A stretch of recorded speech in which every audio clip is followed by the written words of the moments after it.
DMTV Info, votre chaîne d'information en temps réel. La politique, la santé, le sport, les faits de société, la musique, les rumeurs et bien plus encore. Vous découvrirez cela dans notre chaîne DMTV Info.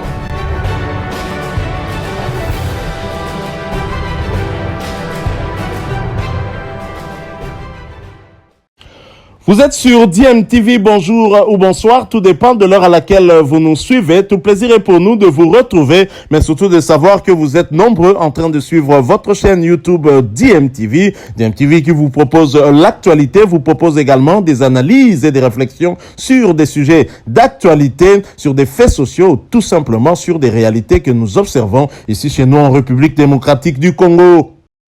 Time is up, c'est l'heure de notre tour d'horizon, un tour d'horizon qui nous permet d'échanger avec vous sur l'actualité concernant certains de nos internationaux. Vous le savez, en prévision de la double confrontation qui va opposer les léopards de la République démocratique du Congo aux lions de l'Atlas du Maroc pour arracher une place qualificative à la Coupe du Monde Qatar 2022.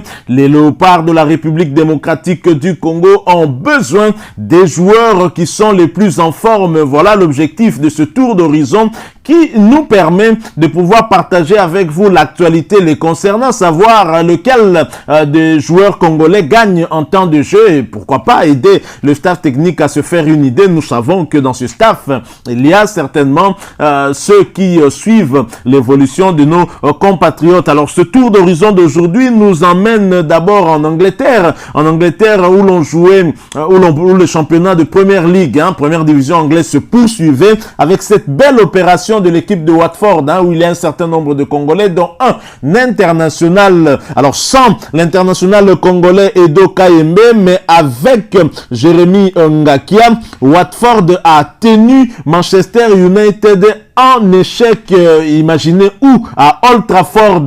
Manchester United d'un certain Cristiano Ronaldo et du Congolais qui hésite encore à porter le maillot de la République démocratique du Congo, Aaron Van Bissaka, le latéral droit de cette équipe mancunien. Les Hornets font match nul et vierge en déplacement sur la pelouse des Red Devils à l'occasion de la 27e journée de la Première Ligue.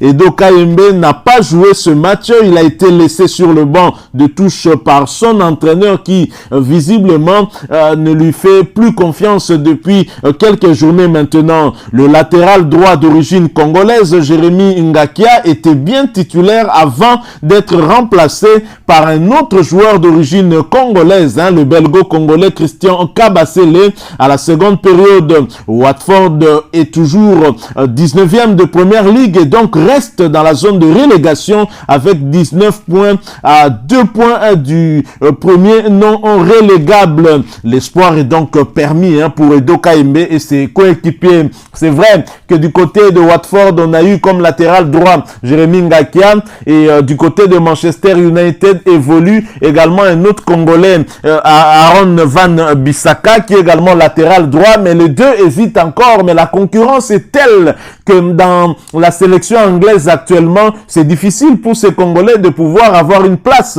Et donc, si je devais les conseiller, ce serait en tout cas de venir renforcer le léopard de la RDC, même si pour l'heure, pour le moment, dans ce poste-là de latéral droit, on n'a pas trop de soucis, avec un Dieu merci Moukoko, Amaledi Soso qui assure, Il y a aussi d'autres joueurs qui peuvent assurer aussi à ce poste-là. Moi, je suis plutôt un tout petit peu inquiet du côté gauche, le latéral gauche, mais Hector Hall Cooper saura peut-être colmater les brèches avec l'absence d'Arthur Maswaku déjà au match aller. Il sera pas là parce que il a été suspendu pour cause de cumul de 2 cartons jaunes, même si lors du match retour, on pourra le voir parce que finalement, suite à son rétablissement un peu plus rapide, Arthur Maswaku pourrait retrouver les terrains un peu plus tôt que prévu. Alors nous poursuivons ce tour d'horizon, nous restons en première ligue anglaise et pour parler d'un autre international congolais dont le calvaire continue. Le calvaire continue pour l'international congolais Yohan Wissa et son équipe de Brentford en championnat. À domicile, Brentford FC enregistre une nouvelle défaite 0-2 face à Newcastle, ancien club de l'international congolais Chancel Mbemba Mangulu. C'était cette rencontre, bien évidemment, dans le cadre de la 27e journée du championnat anglais de première division. Les Bees sont sur une série de 8 défaites sur leurs 9 derniers matchs. Yohan Wissa avait été titularisé pour l'occasion, mais il a été remplacé à la 62e minute étant donné qu'il est resté impuissant face à l'équipe de Newcastle. D'ailleurs, l'attaquant congolais n'a plus inscrit de but depuis le 2 janvier 2022, soit 10 matchs au total, où il n'a pas fait trembler les filets. Brentford FC occupe la 15e place au classement avec 24 points. Ils ne sont qu'à 3 points de la zone de relégation. C'est vraiment un peu triste, très compliqué pour ce club promu, qui semble plus se rapprocher pour la deuxième division anglaise que pour le maintien. Espérons en tout cas que les choses iront pour le mieux pour l'international congolais Yohan Wissa. Nous souhaitons la même chose d'ailleurs pour Edo KMB aussi. Alors quittons l'Angleterre, allons en Suisse, mais nous y allons après cette courte pause.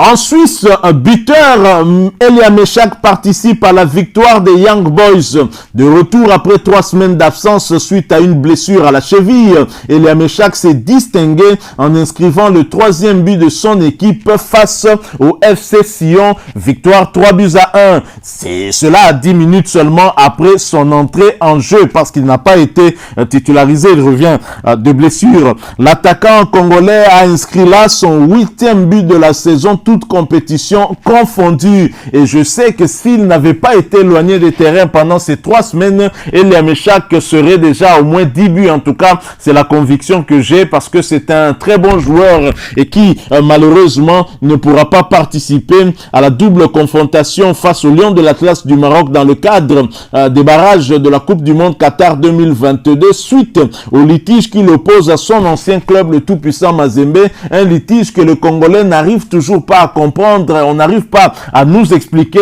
que cela impacte sur les léopards de la République démocratique du Congo. Et cela, franchement, n'aurait rien à voir avec une prétendue demande d'asile politique en Suisse, comme Elia Meshak lui-même a eu à le répéter à plusieurs reprises. Contrairement d'ailleurs à ce qu'a affirmé le ministre des Sports Serge Nkondé lors du point de presse qu'il avait organisé en présence des membres de la Fédération congolaise de football association et le ministre Serge Nkondé qui malheureusement ne semble pas être bien informé sur ce dossier. C'est dommage parce que ça va nous faire rater un des éléments majeurs de cette équipe nationale, un des ailiers les plus en forme actuellement. Au lieu de chercher à trouver la solution en parlant avec le joueur afin de comprendre le contour de ce litige qui l'oppose au tout-puissant Mazembe. Je rappelle que c'est Mazembe qui avait porté l'affaire au tribunal arbitral du sport après que la FIFA lui ait donné raison sur ce dossier, mais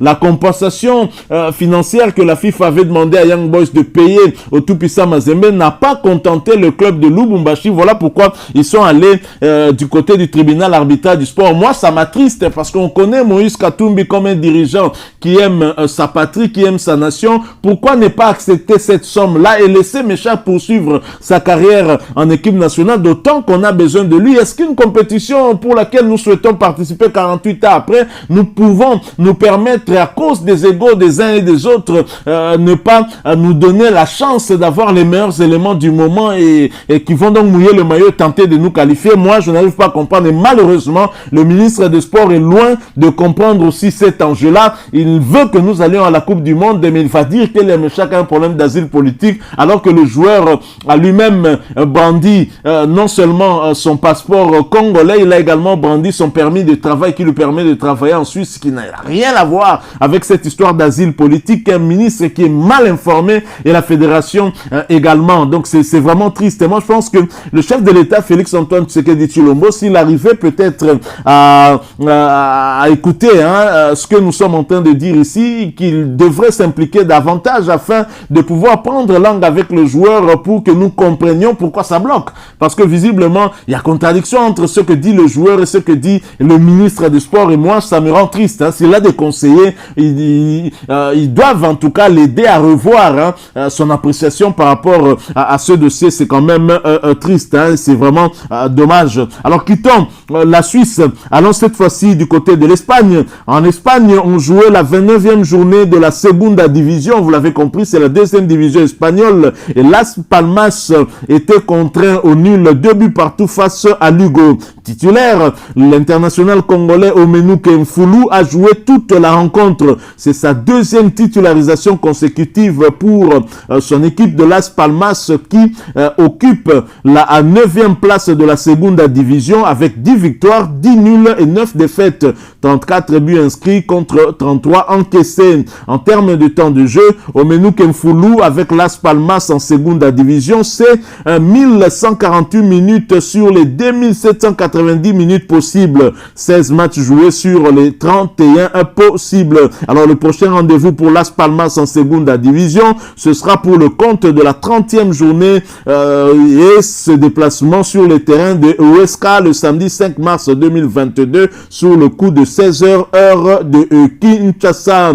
Quittons l'Espagne, allons cette fois-ci chez le voisin portugais. Au Portugal, on jouait la 24e journée de la Liga NOS, championnat portugais de première division. Arouca fait jeu égal avec Moreirense, 1 but partout.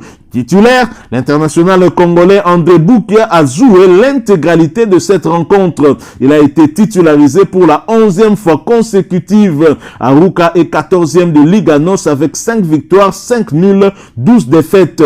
23 buts inscrits contre 43 encaissés. André Boukia avec Arouca en Liga NOS, c'est 2268 minutes en termes de temps de jeu sur les 2460 possibles. Il a inscrit 4 buts et a donné une passe décisive.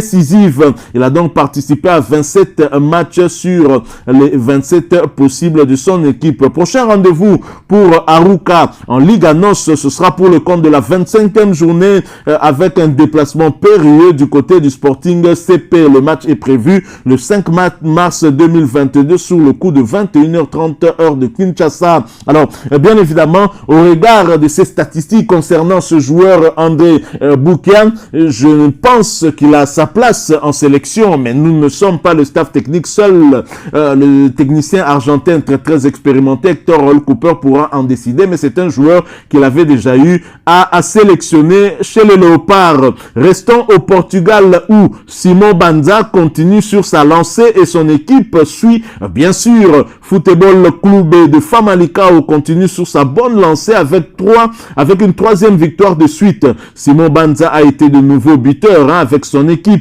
L'autre Congolais du club, Charles Piquel, était également titulaire dans cette rencontre, mais ils sont tous les deux sortis. Et quant au 3e Congolais du club, Dylan Batumbisika, lui n'a pas fait son entrée en jeu, il est resté sur le banc. Famalicão s'est donc imposé 2-1 face à CD et Tondela. Quittons le Portugal, allons en Hollande, mais nous y allons après cette courte pause.